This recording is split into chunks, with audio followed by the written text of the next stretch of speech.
धार्मिक ग्रंथों में दीपावली के बाद आने वाली देव उठनी एकादशी का बहुत महत्व मानी जाती है। इस दिन तुलसी और शालिग्राम जी का विवाह भी संपन्न किया जाता है। आइए यहाँ आपके लिए विशेष तौर पर प्रस्तुत है देव उठनी एकादशी की व्रत की 3 पौराणिक कथा और कहानियाँ।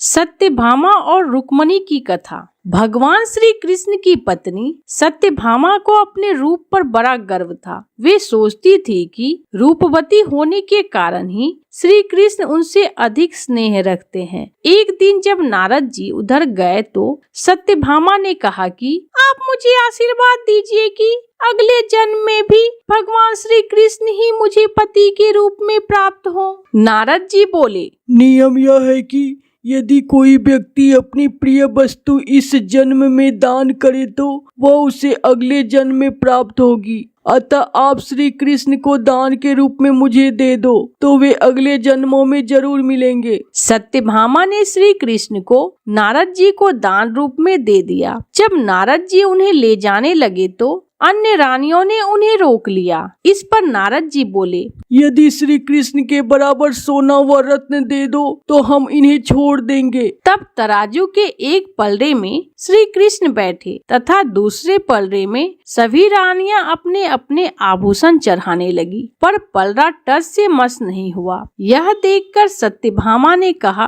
यदि मैंने इन्हें दान किया है तो उबार भी लूंगी। यह कहकर उन्होंने अपने सारे आभूषण चढ़ा दिए, पर पलड़ा नहीं हिला। वह बड़ी लज्जित हुई। जब सारा समाचार रुक्मिणी जी ने सुना तो वे तुलसी पूजन करके उसकी पत्ती ले आई। उस पत्ती को पलड़े पर रखते ही तुला का वजन बराबर हो गया। नारद जी तुलसी दल लेकर स्वर्ग को चले गए। रुक्मिणी श्री कृष्ण की पटरानी थी। तुलसी के वरदान के कारण ही वे अपनी व अन्य रानियों की सौभाग्य की रक्षा कर सकी। तब से तुलसी को यह पूज्य पद प्राप्त हो गया कि श्री कृष्ण उसे सदा अपने मस्तक पर धारण करते हैं। एकादशी को तुलसी जी का विशेष व्रत व पूजन किया जाता है। देव उठनी एकादशी की एक प्रमुख अन्य कथा शंखचूड़ नामक राक्षस की है। शंखचूड़ ने तीनों लोकों में बहुत ही उत्पात मचाया हुआ था। तब सभी देवताओं के आग्रह करने पर भगवान विष्णु ने उस राक्षस से युद्ध किया और यह युद्ध कई वर्षों तक चला। युद्ध में वह असुर मारा गया और इसके बाद भगवान विष्णु विश्राम करने चले गए।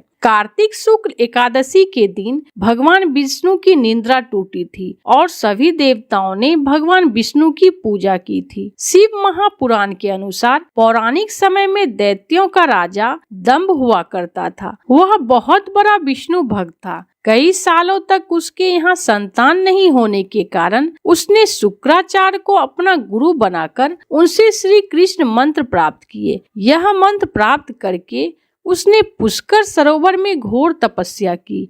भगवान विष्णु उसकी तपस्या से प्रसन्न हुए और उसे संतान प्राप्ति का वरदान दे दिया। भगवान विष्णु के वरदान से राजा दंभ के यहाँ एक पुत्र ने जन्म लिया। इस पुत्र का नाम शंखचूड़ रखा गया। वह बड़ा होकर शंखचूड़ ने ब्रह्मा जी को प्रसन्न करने के लिए पुष्कर में घोर तपस्या की। उसकी तपस्या से प्रसन्न होकर ब्रह्मा जी ने उसे वरदान मांगने को कहा। तब शंखचूड़ ने वरदान मांगा कि वह हमेशा अजर अमर रहे, वह कोई भी देवता उसे मार नहीं पाए। ब्रह्मा जी ने उसे यह वरदान दे दिया और कहा कि बद्रीवन जाकर धर्मध्वज की पुत्री तुलसी जो तपस्या कर रही है उससे विवाह कर ले। शंखचूड़ ने वैसा ही किया और तुलसी के साथ विवाह के बाद सुख पूर्वक रहने लगा। उसने अपने बल से देवताओं, असुरों, दानवों, राक्षसों, गंधर्वों, नागों, किन्नरों, मनुष्यों तथा त्रिलोकी के सभी प्राणियों पर विजय प्राप्त कर ली। वह भगवान श्री कृष्ण का परम भक्त था। शंखचूड़ के अत्याचारों से सभी देवता परेशान होकर ब्रह्मा जी के पास गए और ब्रह्मा जी उन्हें भगवान विष्णु के पास ले गए।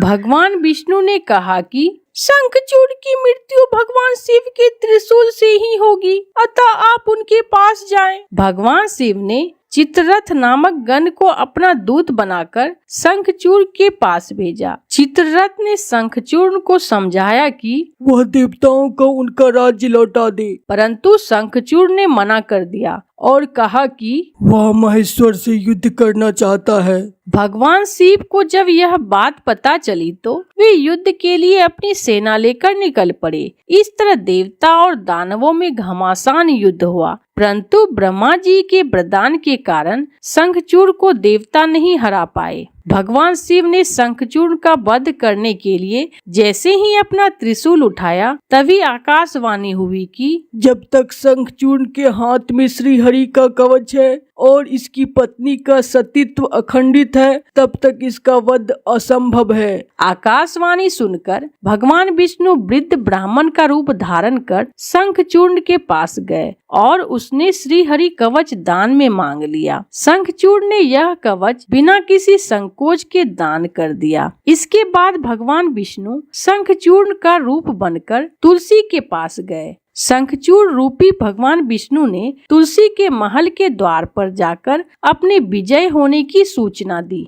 यह सुनकर तुलसी बहुत प्रसन्न हुई और पति रूप में आए भगवान का पूजन किया और रमन किया। ऐसा करते ही तुलसी का सतीत्व खंडित हो गया और भगवान शिव ने युद्ध में अपने त्रिशूल से शंखचूड़ का वध कर दिया। तब तुलसी को पता चला कि वे उनके पति नहीं हैं, बल्कि वे तो भगवान विष्णु हैं। क्रोध में आकर तुलसी ने कहा कि आपने छल पूर्वक मेरा धर्म भ्रष्ट किया है और मेरे पति को मार डाला, अतः मैं आपको श्राप देती हूँ कि आप पाषाण होकर धरती पर रहें। तब भगवान विष्णु ने कहा, देवी, तुम मेरे लिए भारतवर्ष में रहकर बहुत दिनों तक तपस्या कर चुकी हो। तुम्हारा यह शरीर नदी रूप में बदलकर गंडकी नामक नदी का रूप में प्रसिद्ध होगा।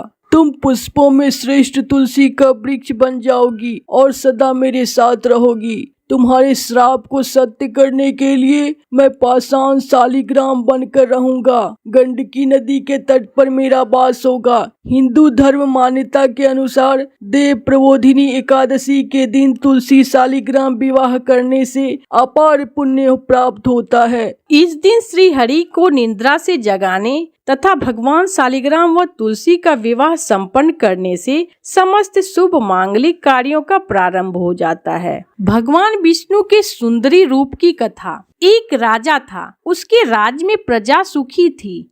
एकादशी को कोई भी अन्न नहीं बेचता था, सभी फलाहार करते थे। एक बार भगवान ने राजा की परीक्षा लेनी चाहिए। भगवान ने एक सुंदरी का रूप धारण किया तथा सड़क पर बैठ गए। तभी राजा उधर से निकला और सुंदरी को देख चकित रह गया। उसने पूछा, हे सुंदरी, तुम कौन हो और इस तरह यहाँ क्यों बैठी हो? तब सुंदर स्त्री बने भगवान बोले, मैं निराश्रिता हूँ, नगर में मेरा कोई जाना पहचाना नहीं है, किससे सहायता मांगूं? राजा उसके रूप पर मोहित हो गया था। वह बोला, तुम मेरे महल में चलकर मेरी रानी बनकर रहो। सुंदरी बोली, मैं तुम्हारी बात मानूंगी, पर तुम्हें राज्य का अधिकार मुझे सौंपना होगा। राज्य पर मेरा पूर्ण अधिकार होगा। मैं जो भी बनाऊंगी तुम्हें खाना होगा। राजा उसके रूप पर मोहित था, अतः उसने सभी शर्तें स्वीकार कर ली। अगले दिन एकादशी व्रत था। रानी ने हुक्म दिया कि बाजारों में अन्य दिनों की तरह अन्न बेचा जाए, उससे घर में मांस मछली आदि पकवाए जाए तथा परोस कर राजा से खाने के लिए कहा। यह देखकर राजा बोला, रानी, आज एकादशी है, मैं तो केवल फलाहार ही करूँगा। तब रानी ने शर्त की याद दिलाई और बोली, या तो तुम खाना खाओ, नहीं तो मैं बड़े राजकुमार का सिर काट लूंगी। राजा ने अपनी स्थिति बड़ी रानी से कहा तो बड़ी रानी बोली, महाराज, धर्म ना छोड़े, बड़े राजकुमार का सिर दे दें, पुत्र तो फिर मिल जाएगा पर धर्म नहीं मिलेगा। इसी दौरान बड़ा राजकुमार खेलकर आ गया। माँ की आंखों में आंसू देखकर वह रोने का कारण पूछने लगा, तो माँ ने उसे सारी वस्तु स्थिति बता दी। तब वह बोला, मैं सिर देने के लिए तैयार हूँ, पिताजी के धर्म की रक्षा होगी, जरूर होगी। राजा दुखी मन से राजकुमार का सिर देने को तैयार हुआ। तो रानी के रूप में भगवान विष्णु ने प्रकट होकर असली बात बताई। राजन, तुम इस कठिन परीक्षा में पास हुए। भगवान ने प्रसन्न मन से राजा से वर मांगने को कहा तो राजा बोला, आपका दिया सब कुछ है, हमारा उद्धार करें। उसी समय वहाँ एक विमान उतरा। राजा ने अपना राज्य पुत्र को सौंप दिया और विमान में बैठकर परम धाम को चला गया। ब्रज के मंदिरों में एक अनोखी परंपरा है। जब वहाँ कोई भक्त मंदिर में विग्रह के लिए माला लेकर जाता है तो वहाँ के पुजारी उस माला को विग्रह से स्पर्श कराकर उसी भक्त के गले में पहना देते हैं। इसके पीछे एक बड़ी प्रीतिकर कथा है। श्रुति अनुसार अकबर के समय की बात है। एक वैष्णव भक्त प्रतिदिन श्रीनाथ जी के लिए माला लेकर जाता था। एक दिन अकबर का सेनापति भी ठीक उसी समय माला लेने पहुंचा, जबकि माली के पास केवल एक ही माला शेष थी। वैष्णव भक्त और अकबर के सेनापति दोनों ही माला खरीदने के लिए अड़ गए। इस धर्म संकट से मुक्ति पाने के लिए माली ने कहा कि जो भी अधिक दाम देगा उसी को मैं यह माला दूंगा। दोनों ओर से माला के लिए बोली लगनी आरंभ हो गई। जब माला की बोली अधिक दाम पर पहुंची तो अकबर के सेनापति बोली बंद कर दी। अब वैष्णव भक्त को अपनी बोली के अनुसार दाम देने थे। भक्त तो अकिंचन ब्राह्मण था, उसके पास इतना धन नहीं था, तो उसने उसके घर सहित जो भी कुछ था पास में वह सब बेचकर दाम चुकाकर माला खरीद ली। जैसे ही उसने यह माला श्रीनाथ जी के गले में डाली वैसे ही उनकी गर्दन झुक गई। श्रीनाथ जी को झुके देख उनके सेवा में लगे पुजारी भयभीत हो गए। उनके पूछने पर जब श्रीनाथ जी ने सारी कथा उन्हें बताकर उस भक्त की सहायता करने को कहा। जब पुजारियों ने उस भक्त का घर सहित सब व्यवस्था पूर्वक की तब जाकर श्रीनाथ जी सीधे हुए। तब से आज तक ब्रज में यह परंपरा है कि भक्त की माला श्री विग्रह को स्पर्श कराकर उसे ही पहना दी जाती है। किंवदंतियों के अनुसार यह घटना गोवर्धन स्थित जतिपुरा मुखारविंद की है। ऐसी मान्यता है कि नाथ द्वारा में जो श्रीनाथ जी का विग्रह है वह इन्हीं ठाकुर जी का रूप है।